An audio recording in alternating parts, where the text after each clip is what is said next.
Welcome to BODS Mayhem Hour, your source for all hard rock, heavy metal, new metal, alternative, punk, horror punk, hardcore, rock, and all local bands, with your host, John the Bod, a.k.a. the Bodfather. What's up, guys? This is Tanner Hendon from the band Like Machines, and you're listening to BODS Mayhem Hour.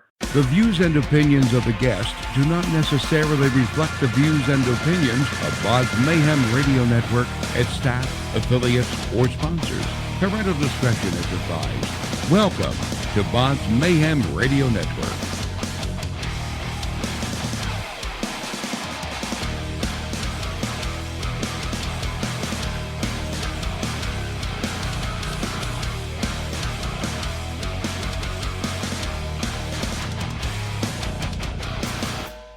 Hey everybody, welcome to BODS Mayhem Hour. I'm your host, John the Bod, a.k.a. the Bodfather, and as always, I bring you guys and gals awesome interviews. Today, it's an honor and a huge privilege to have Tanner Hendon. He's the bassist of Like Machines.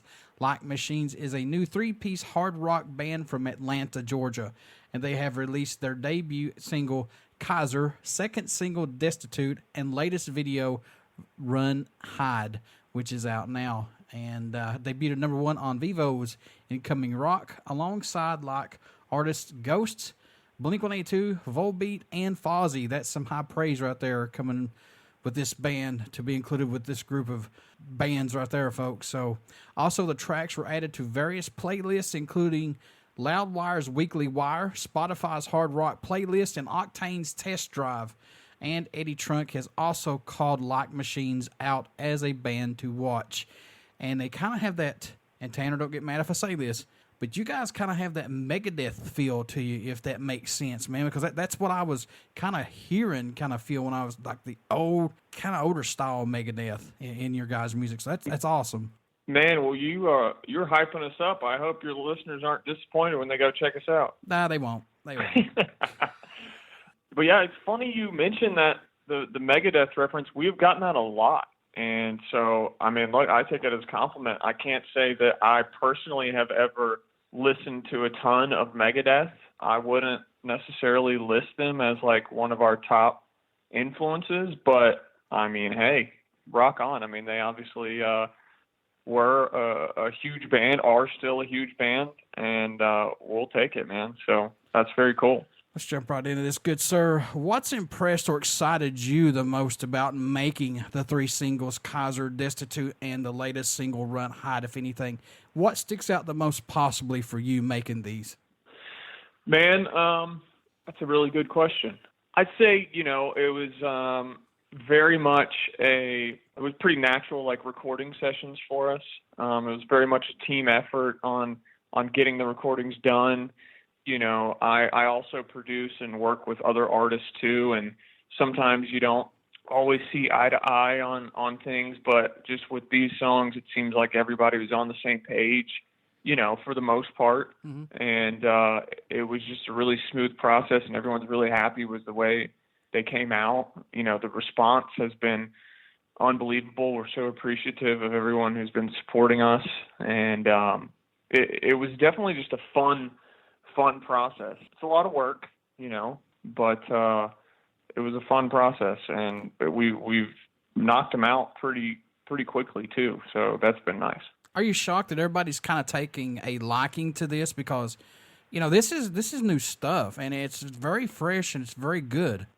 I mean, I don't mean this in like a conceited way or anything. I mean, look, I hoped that people would like them. I think they're good. I like I said, we were all very happy with the way it turned out. But I mean, I got to say, I think everyone in the band was very surprised at like how much attention we've gotten so quickly. And it's very humbling, and we're very appreciative of it. And in some ways, it kind of puts pressure on you. You know what I mean? But we like that. Pressure is a privilege, and we want to just keep putting out great tunes. We can't be lazy about it now. We gotta follow up with something even better every time. How long have you guys been waiting to release these songs? I mean, have you guys been sitting on these and finally got a chance to put these out, or are these just brand new songs straight out of the recording studio and right to the airway?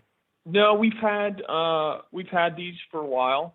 We've basically spent the first half of the year in the studio and have kind of been finishing up songs and creating release strategies simultaneously. So we've got a bunch of songs that are in the works right now, but are just releasing them as singles. And we've really liked that process. You know, I think it gives each song a little bit more of a moment, you know, rather than releasing an album and there being 12 songs and maybe 2 songs really stand out or something like that. You know, it really gives each song its little moment to shine and moment of attention kind of thing. So we're enjoying the process right now. I mean, we will eventually be releasing a body of work, but enjoying the single process right now. Yeah, that was going to be my next question. You know, you're putting out these singles like this with all these songs.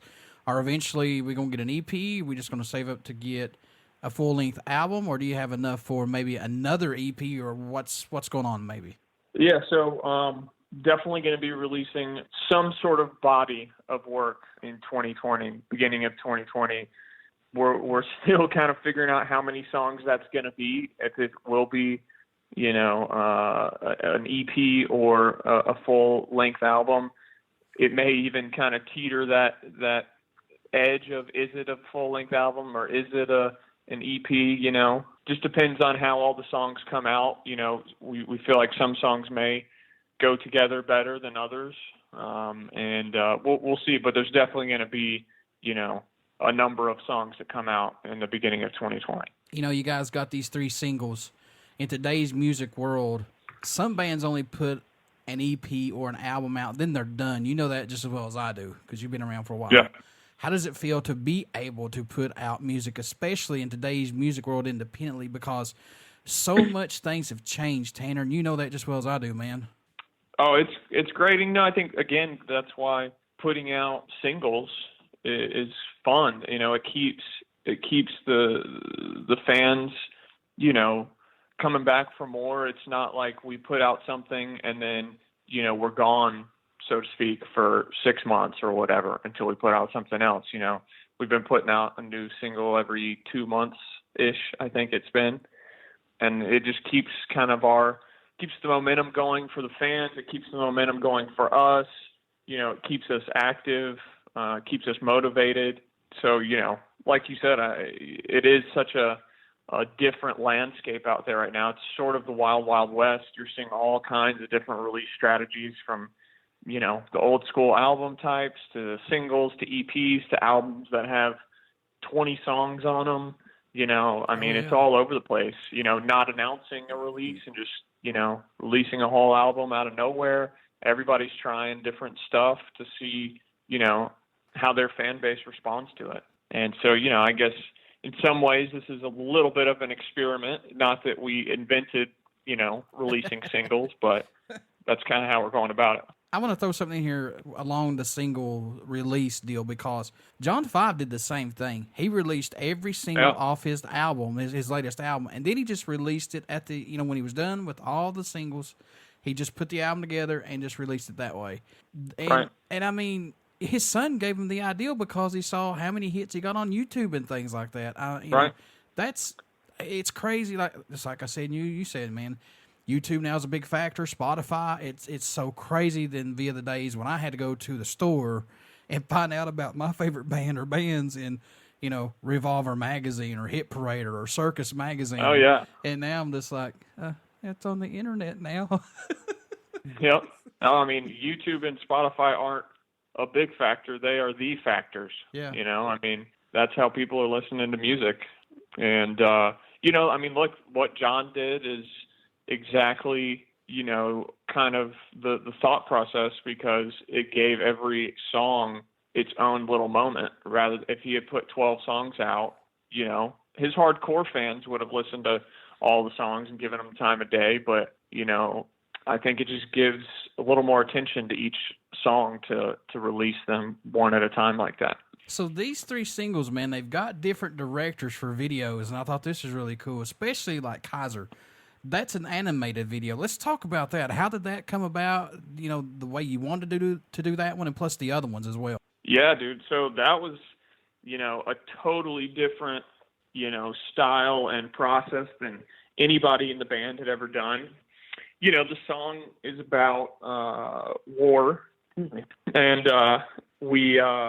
it's got a big concept. You know, the song is a big concept, and we weren't about to go, you know, make Saving Private Ryan 2 with crazy battle scenes with live action, you know, stuff. So we figured maybe doing something animated would be, you know, a little bit easier, a little bit more doable for us. And also something different. You know, as our debut single, we wanted to come out with a bang and do something different that we'd never done before. So we hunted around for some animators / directors and stumbled on this guy, Jonathan Stearns, and his company, Channel B4. And we just really liked his style. You know, it's kind of simple animation, I guess. Not that I know anything about animation, but it's not super, you know, hi-fi Star Wars style animation. You know, it's simple but interesting, and it's got character to it. And we just thought it was really cool.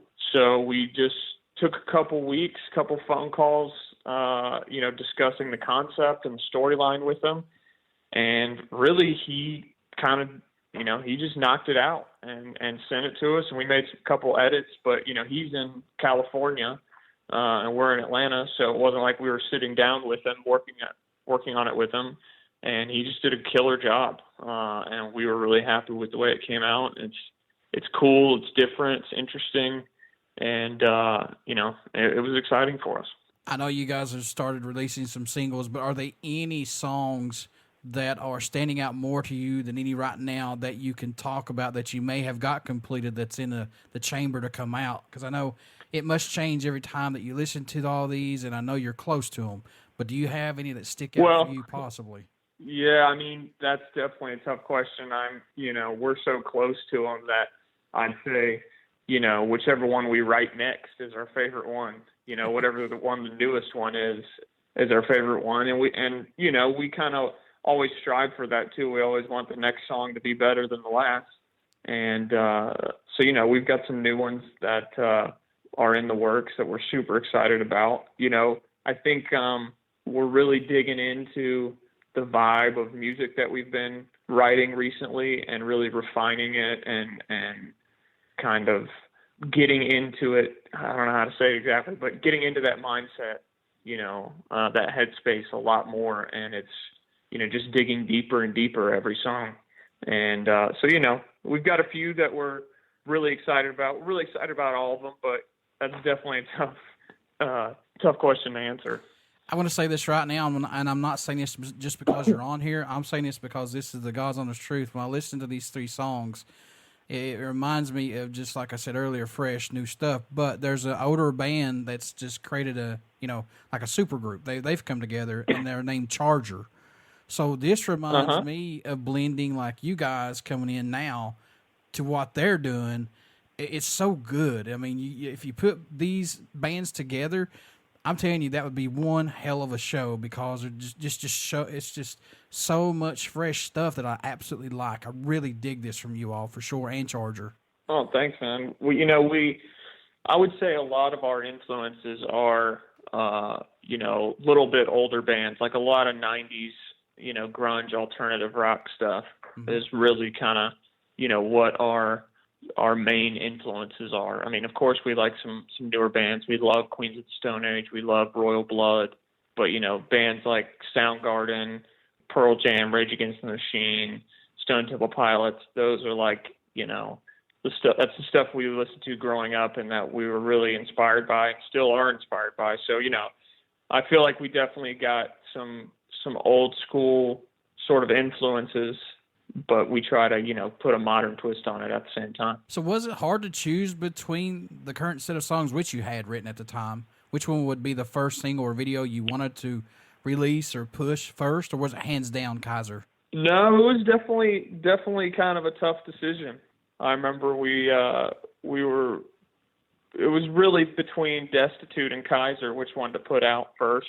And, I don't know. Hopefully we made the right decision. It seemed to all work out fine, but we just felt Kaiser was a little bit, I don't know, it's just so interesting, and the video is so interesting and different, that it just seemed like a strong, sort of mysterious, good first song to lead with, Destitute, that's one of our favorite songs. We love playing that song live. It's a little bit more straightforward rock and roll, whereas Kaiser is, got a little bit different twist on it. So that's why we decided on going with Kaiser first, just because it's got a little bit more weirdness to it, I guess.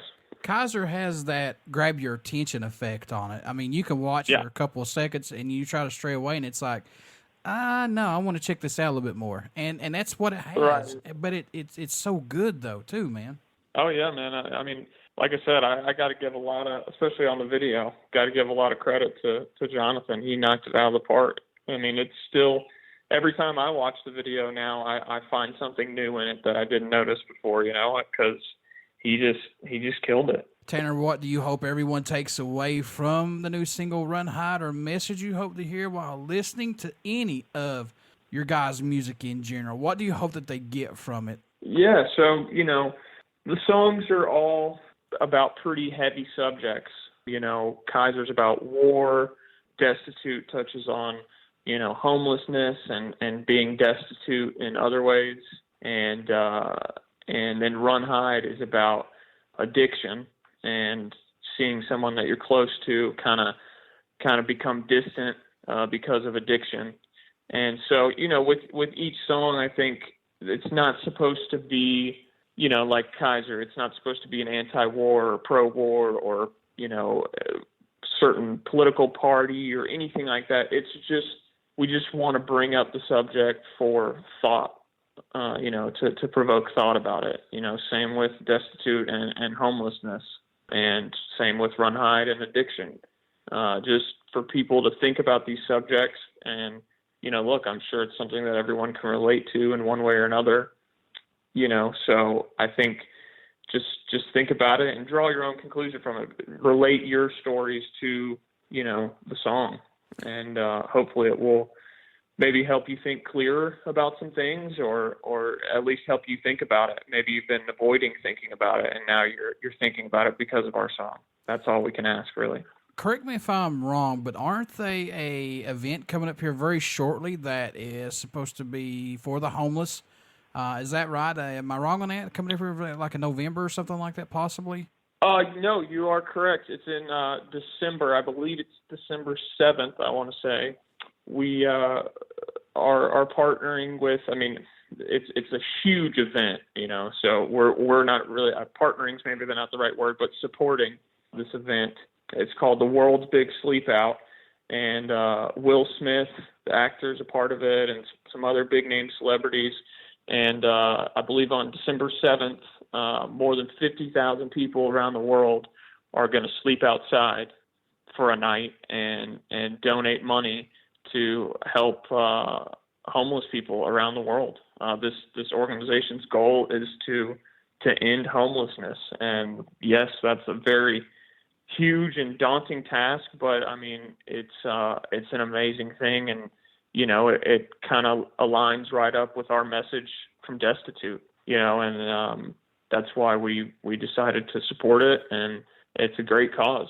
So yeah, if you want to find out more about that, we've posted a link about it on our socials that you can go check out. You can host a sleep session. You can join a sleep session. It's happening in cities literally across the globe. So you should check it out for sure. Now, these three singles, they were recorded at Madison Records in Atlanta, Georgia, and produced by White Oats Gregory, and I hope I pronounced his last name correctly. Jeffrey? Jeffrey, okay, Jeffrey. I'll say it. Jeffrey, okay. So, yep. Working with these gentlemen, did they get something out of you guys possibly nobody else could have got, maybe? Well, yeah, so actually, I actually own Madison Records in Atlanta, so it's my studio, and then Wyatt and Greg I've worked with them for over 10 years, both.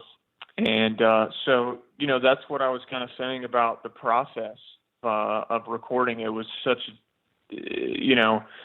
we've all been working together for so long that it was such a great team effort putting these songs together. And, to answer your question directly, I mean, I think in some ways, yes, they pulled stuff out of us that nobody else could because they know us so well. We've worked so closely for so long that they know, for speaking personally for me, they know what I can do. They know what, I struggle with, and they know how to make me better at it.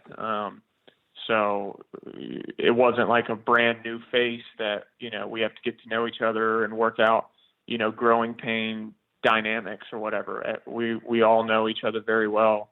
And, so that I think that helped a lot. Do you see this band still musically growing from where it started, or has it just been more of a personal growth for each of you guys involved in this? No, the band is very much growing with every new song we write. Like I said, I think we're really digging deeper and deeper into this, headspace and sound that we're working on, which, I don't even know how to describe it or put my finger on it. You just know it when you hear the guitar riff. It's like, that one's not it. That one's not it. Yes, that one's working. That's the vibe we're going for.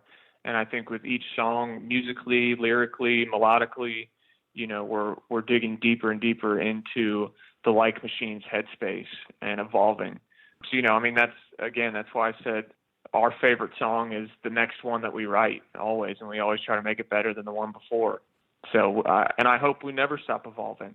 I hope that, we're not making the same sounding kind of stuff, 3 years from now. I think we'll continue to evolve and continue to find a new direction to go in, relatively speaking, from each song. I know no one's reinventing the wheel, but what does Like Machines bring to that table for music that's not out there as of right now, if anything? What are you guys adding to that wheel of music, man? Man, I think, like I said, we draw a lot of influences from older stuff, not super older, but especially 90s stuff, kind of straight ahead rock and roll, but we really like searching for crazy tones. We'll come up with like a pretty straightforward rock riff and then make the tone just really wild and try and play it a little bit differently, almost in a futuristic sort of way, especially on some of the new stuff that we haven't released.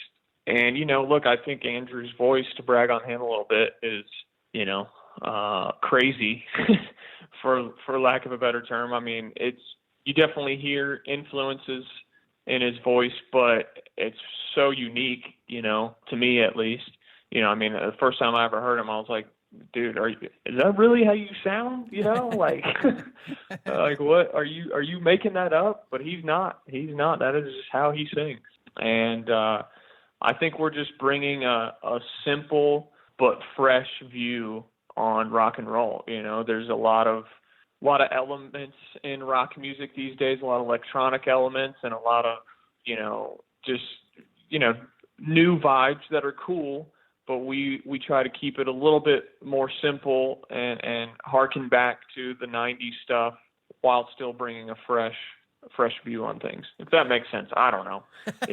It's really hard to describe your own music sometimes. I know you've been doing this for a while. I know you own your own recording studio, but when you're coming into the recording studio, do you like to do anything differently during the writing and recording process, which I know that's two different elements, to maybe help keep your mind fresh and open, to not get bored or not get stale? Do you do anything that helps you out possibly? Yeah, for sure, man. I mean, I think, writing-wise, always trying new stuff. Don't get set in your ways. Each song is a new journey. And recording-wise, similar mindset. I think we always like to try some sort of new miking technique on something that might bring a different sort of tone, something original. I mean, look, obviously you can mic a guitar cab up, the same way every time and you'll get the same result. But if you try something different, you might hate it, it might not be cool and you go back to the normal way, quote unquote, or it might just be a happy accident, and it just works out. So I think always experimenting really, really keeps it fun. And, look, one advantage to working out of our own studio is, we're not really so much on a time limit. So we have the freedom to experiment and try stuff. And if it's not good, then you just mute it and move on. It's, we're not using tape anymore, so we're not wasting tape. You just mute it or delete it and move on. So I think just experimenting and never getting stuck in your ways is super important. What can fans expect at a show from the Mighty Like Machines who have not got to see you guys live as of yet, Tanner? What are they going to get when they come out to see you all live? A lot of yelling. Andrew loves to yell into the microphone. It's high energy, man. It's just high energy the whole way around. We're very active on stage.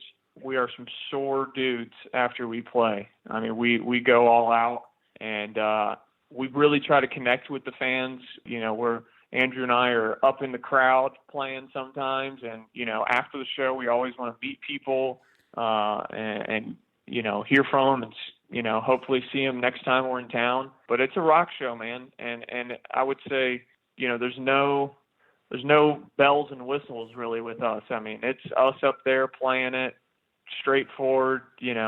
We're giving it everything we got. We're three guys on stage doing our best to make it sound like five. So we're giving it all we got. So you can expect a lot of sweat, a lot of yelling, a lot of jumping. It's a good time, man. What made you want to become a musician? What was that spark for you that said, yeah, I want to try that? Chicks, man. There you go. I'm just kidding.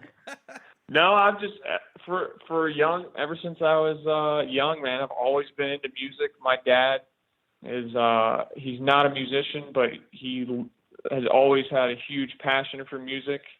So I've been lucky that my family supported me in it.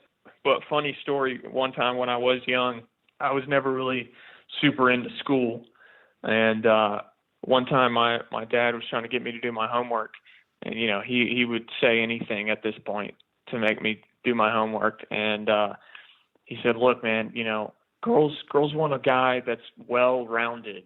When the subject of history comes up, they're not an idiot. They know a little bit of math, just well-rounded. You don't want to look like an idiot. And I just looked at him and I said, Dad, girls like the guy with the guitar. And he just said, well, you got me there, man. I don't know. That is not a lie right there. Dad knew. Yep. That's awesome. No, but I don't know. I've just always had a passion for it. I think I was just born with a passion. I truly think this is what I was born to do. It's something I can't really explain. I love it. I play drums, bass, guitar, and keys. I sing good enough to sing backup, help Andrew out. And, I'm always exploring new. I haven't gotten bored of it, which is exciting for me, and I hope I never do. Is there a country that stands out or shocks you so far that Like Minds get support from, or your music right now, if these three singles are getting played in possibly? Have you seen any numbers come in that kind of shock you possibly? Yeah, we've gotten a lot of support from Stockholm, actually. Sweden. That was pretty cool. Really cool. We did just play some shows with Avatar, which they're from Sweden, but we were getting that support beforehand. So that was super cool. I mean, the only country we've played in outside of the U.S. is Canada. So we've gotten a little support there also, but probably Stockholm's the most like, where is that coming from kind of place. So we hope to get over there, man. We're excited. I know you just said you played with Avatar, but is there a band on the bucket list for you personally that you would like to tour with, or maybe even do one of those old school album splits with possibly? Ooh, man. I'm sure this is on a million bands' bucket lists, but now that, Guns N' Roses is back rocking again, that would be a pretty awesome one. They're definitely one of our big influences. That'd be super cool. How could they not be if you grew up in the 80s like that, man? I mean, they're big on me still to this day, So that's what I'm saying. I mean, they're just it's freaking Guns N' Roses. You know, they're legendary. Yeah, you never knew what you were going to get at each show you got to, if they was even going to play. So, exactly. It's like, well, I bought my ticket. They might play. They may not. We'll see. Exactly. Did you have a go-to album or song when you were younger that just let you escape? Or maybe do you have that today, possibly? Ooh, good question. I mean, I definitely think I have those albums throughout times in my life, you know, little kind of like eras, if you will. I'll say that my neighbor introduced me to Nirvana when I was probably, I don't know, 12, 13, something like that. And thus far, I was into rock and roll, but it was sort of I was force-fed Elton John as a child, so he's definitely one of my major influences. But, you know, rock and roll like that, Leonard Skinner, Allman Brothers, you know, a lot of Southern rap growing up in Atlanta. But when I got to that age, I was like, you know, this stuff's cool, but I just want something with a little more edge, you know. And my neighbor, who was like my parents' age, played me Nirvana one day, and it just fucking blew my mind. And I was like, this is everything I've been wanting.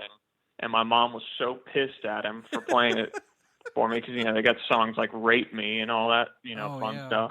Yeah.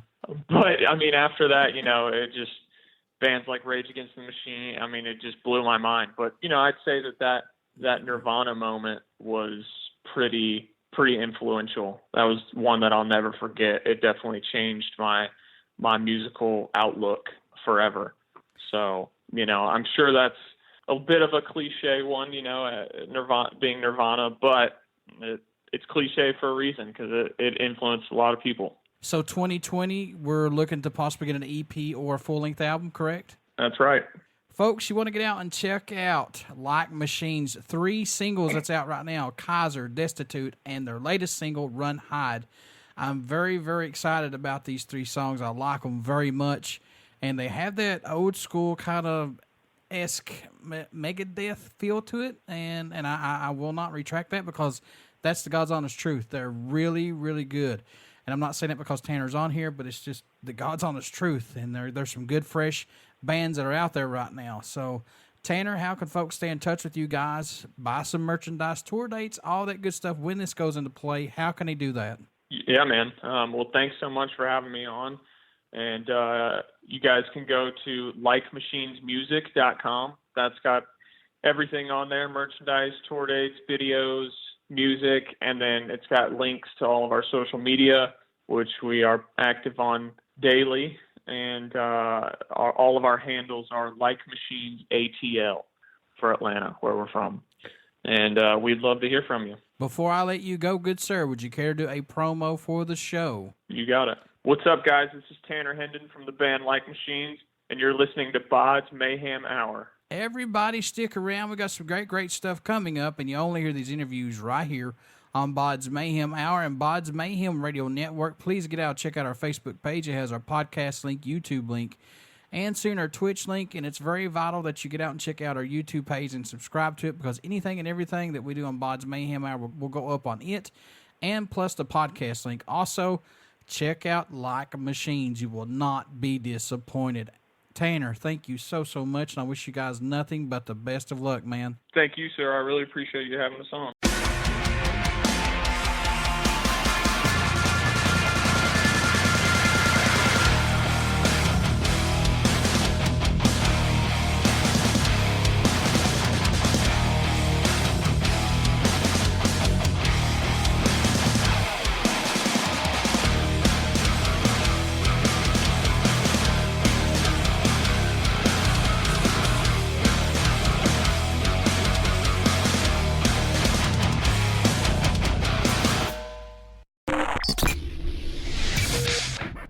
You're listening to BODS Mayhem Hour.